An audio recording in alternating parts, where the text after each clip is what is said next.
Hey, good morning, everybody. It's Tuesday, May 1st. We finally made it. It's going to be bright, sunshiny day. I think almost 80, so I'm real excited about that. Hope you all are out and about, and I've heard the birds singing this morning, people walking at 5:30, so I know the weather has changed, and it's good stuff out there.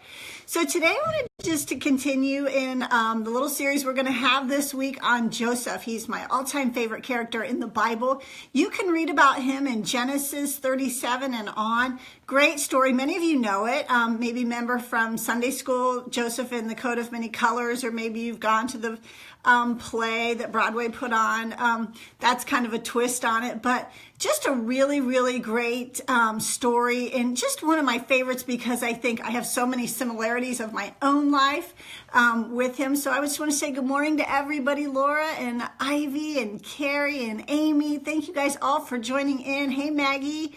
Just so great to see everybody up and at it. I know y'all are feeling good today. So just wanted to dive in, and the topic today is what the enemy meant for harm, God meant for good. So many of you think, God, why did you leave me in this situation? Why have you allowed this situation? Why have you put me in a prison, so to speak? Well, Joseph was definitely there as well. So I just want to just give you a real quick history. He is the 11th son of Jacob and Rachel. He's also the favored son.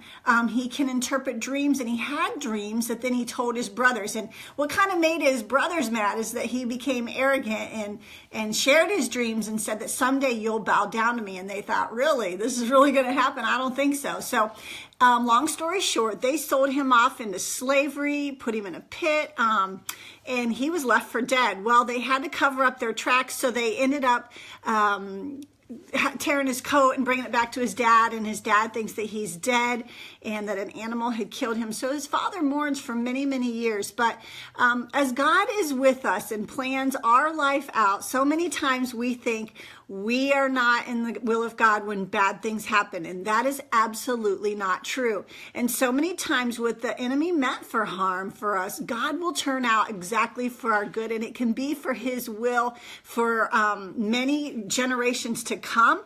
In this instance, Joseph saved an entire nation when they were in a famine for 7 years. So I just wanted to tell you that when God places you in a prison of sorts, sometimes it is the greatest place to be. It can also be the greatest blessing. And the reason that is, and Joseph found out the same, and I think he believed this the whole time, that God is with us. He is with you in those times. You know, you may live a really lavish life and have everything you want, but if you don't feel that presence of the Lord, if you don't feel him going with you, none of that matters. And so I would rather be dirt poor living in a hut somewhere as long as God was with me. If he wasn't with me, I could care less about worldly treasure, position, and things like that. So Joseph knew that all along. So let's fast forward just a little bit. Potiphar's wife, the ruler of the time of Egypt, his wife seduces Joseph, and he goes and says, I don't want any part of you. Well, she cries wolf, so to speak, and says that he had raped her. So he gets put into prison longer, and he's falsely accused. And so in that time, Potiphar and his servants begin to have these dreams that they need to be interpreted. Well, Joseph can interpret these dreams. So Potiphar calls for him, sees that he is able to he has this gift given by God, and that he is able to be used. The other great part of this story is that the prison warden saw that Joseph was this also great man, and he did what he needed to do while he was in prison. And there's a part of self-pity that we enter into in our bad times, whether that be from the enemy, whether that be from our own sin, like we talked about yesterday, or if it's something that God is testing us. When we enter into self-pity, God will rarely use us there. And that's something that I know many of us fall trapped to. Satan wants us to sit around and have a pity party. He wants us nursing and licking our wounds and woe is me. And God says, you know what? If you will give up self-pity and allow me to use you wherever you're at, even in a prison cell, he will do that. So the warden put Joseph in charge of the entire prison. He had the ability and access to everything. Well, as we move through this story, Potiphar also finds out how great Joseph is, and he ends up becoming second in charge of this nation, because there does become a famine. And get into the word. It's really a great, great story. Like I said, my favorite. And in Genesis 50, there's a little verse right at the end when his brothers come to him because they have to travel to Egypt to get food because, like I said, there's been a famine for 7 years now. So Joseph was smart. He knew how to handle the feast when it came, and he could foresee because God had given him the dream and the vision of what was to come. So he prepared for it and made provision for the nations. Well, all the other countries needed to come to Egypt to get their grain as well. So Joseph, his family has to come to his brothers end up having to come to him. How many of you have treated someone really well after they have treated you horrible and they kind of have to eat crow? Well, that's what happens here with his brothers. And once he reveals himself, he's changed, and look, they don't realize that it's him, and he says, it's me. But this verse here in Genesis 50 verse 19, it says, but Joseph said to them, don't be afraid. I am in the place of God. He knew that God had placed them there, all along. He says, what you intended to harm me with, God intended for good, to accomplish what is now being done to save the lives of many. So I just wanted to ask you today, could you be in a place that maybe you resent, you feel pitiful about, you feel like, God, what are you doing with my life? This is awful. I'm sure Joseph had to have thought, all I did was interpret the dream that God gave me to my brothers, and this is the thanks I get. He was just sharing the gift. Yes, he was the favored, and there's some controversy, and there's some talk, and theologically that he was very arrogant, and that could be, that could not be, but neither here nor there, that he they became so jealous of him that his brothers got rid of him. So what sometimes we're placed into seems very, very unfair, and I get it. And we often ask God, there can be nothing good come from this. In a prison cell, what are you going to do with me in a prison cell while I'm locked away? Well, Joseph knew that God was with him, and he said that. He goes, that God was with me all along, and he took the advantage of seeing God put him someplace that could have been terrible for him, but he rose up to the occasion and rose up to the position and found favor with all of them. So I just want to encourage you today. Somebody may feel like you've been thrown away, you've been left, you've been put in a prison cell where nobody sees you, nobody sees your giftedness. You have every great intention to serve the Lord, but you can't because you feel like you're locked in a house. Maybe you're locked in a house with kids, or maybe you're locked in a house with a loved one, or maybe you're sick and you're on your sick bed. And there's a great story I read one time that sometimes God does the greatest work with those who are flat on their back, those who feel like they're locked away.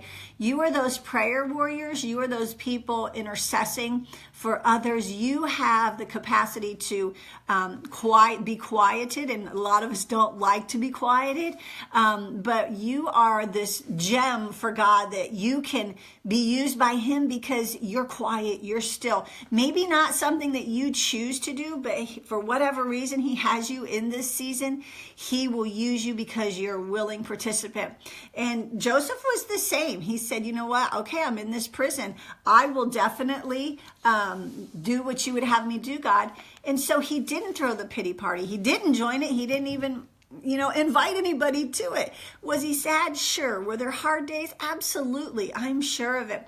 But if we will give God enough time to give us the full go around and be patient on God with what he's doing, because while Joseph was in that prison, God was working on the outskirts. He knew this famine was coming. That wasn't any surprise to God. God could have caused that famine. There was also the 7 years prior to that, there was a feast of food. There was an abundance. So God gave one man knowledge to provide for the nations and to save thousands and thousands of people. So what could God be doing with you while he has you tucked back in a corner? Maybe he has you in a cave, so to speak, in a prison, in a house where you feel like, God, I want to do so much more, but there's no opportunity. I just feel like this prisoner, just like Joseph was. And yesterday we talked a little bit about how iron will fuse into our body and makes us stronger. He was shackled. He had him around his ankles and his neck. And it says that iron became part of him. Well, God will use that strength from the iron that keeps you imprisoned at times to strengthen you. We talked about all the past few weeks about, gaining strength and perseverance and patience and the things that we don't typically learn on our own very well when everything's going for us. We talked about yesterday when you fall apart during a crisis, there wasn't much to you anyways. These are the times that God uses to prepare us for all of that. So I just want to encourage somebody today who might be struggling that where you're at, maybe your family has left you for dead, so to speak. Maybe all of your family has turned on you. You have siblings that are jealous and hate you, or you've been abandoned by your family. Don't give up in knowing that God is with you. And whatever anyone meant for harm for you, God is going to turn it around for good, and he will do that if you allow him. But you have to be willing not to invite anybody to your pity party. Don't even invite yourself. Go with God and say, Lord, here I am, wherever you've planted me for such a time as this, and I will work on your behalf. And just watch God do something great in your life. So I just want to encourage all of those who are struggling today. Get in the chapters in Genesis, starts in 37, about through 50. Great story. If you don't like to read the Bible so much or you don't understand it, get a version that you can be audio. There's audio Bible out there that you can just listen to all kinds of versions. I've often told you guys that the Message Bible is my favorite. It's easy to understand. There is some things lost in translation. So read through several versions, but it is a fascinating story for someone who might be discouraged today, that you feel like you've been left maybe in that pit. You've been sold up the river by somebody. So enjoy the day today. It is going to be beautiful. God is with you wherever you go, and whatever the enemy means for harm to you, God will turn it around for good, and he will make it for good. So I love you guys. Have a great Tuesday. Get out there, enjoy the sunshine, and we'll see you back here tomorrow morning, bright and early. Bye-bye.